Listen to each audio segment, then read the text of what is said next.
Keep in your mind, it's the idea of going from the wilderness to the promised land. All of your life, there will be rivers to cross that will take you from one area of life to a better area of life.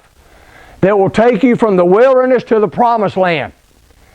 And what we are going to look at today is why would people choose not to go into the promised land?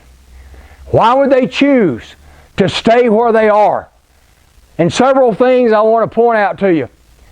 They were preparing to go to the promised land, and 1.5 tribes, Reuben and Gad, they basically decided we like it over here in the wilderness. So they go to Moses, who is the leader, and ask for permission to stay in the wilderness. Ask for permission not to cross the Jordan River. Now, what is their reasoning? Number one, they had already done several things and been successful. They had already fought the Midianites, and they played a pivotal part in several battles. It's the idea that I've already done enough. I'm fine where I am. Let somebody else do it. I have already fought a lot of battles, and so let me stay here. There'll be times in your life when you feel that way. When somebody is calling you, your conscience is calling you, maybe God's calling you, maybe something in life is telling you you need to go to a different level. But there's always a river to cross, and usually it's flooding.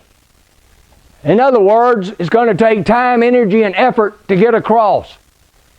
So they decided to rest on their laurels. And there'll be times in your life when you'll be tempted to just rest on your laurels. I've already done enough.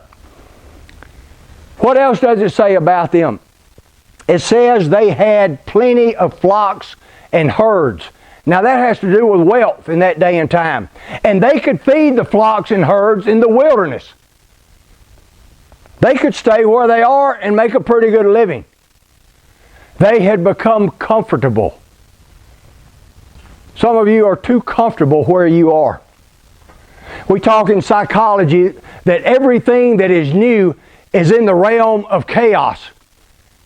If you go too far into chaos, you'll get killed. But if you stay in order totally all the time, you'll be bored to death. So you must learn to step into the area of chaos in your life.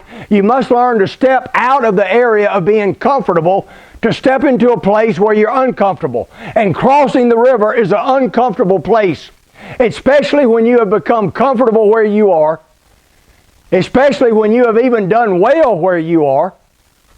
They had plenty of flocks and herds, and it's the idea, I don't really need any more flocks and herds. I'm doing pretty well over here in the wilderness.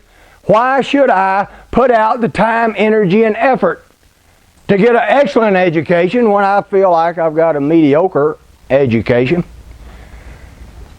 Why should I put out the time, energy, and effort to do well in my family and relationships when I do okay and mediocre in my relationships? Why should I put out the time, energy, and effort to be excellent at the job that I have when I'm a mediocre employee? And you feel like everything's comfortable and everything is fine. And by the way, if I cross that river, some of these sheep are going to drown.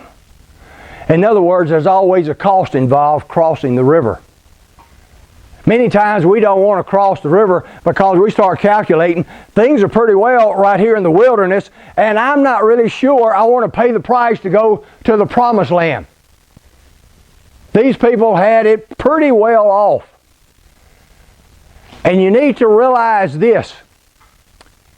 Good is the enemy of best. Do you understand what I'm saying there? Good is the enemy of best. If you are satisfied with good, if you are satisfied with comfortable, if you are satisfied with business as usual, if you are satisfied with the way things are, you will never attain the best that things could be. And there are people, there are businesses, there are churches, there are families that are satisfied with good. and they live their life and die in the wilderness of good and never attain the promised land. They never attain what God really has in store for them. They never really receive the joy. They never receive the blessings. They never receive the peace. They never receive the fulfillment that they could have if they chose to cross into the promised land.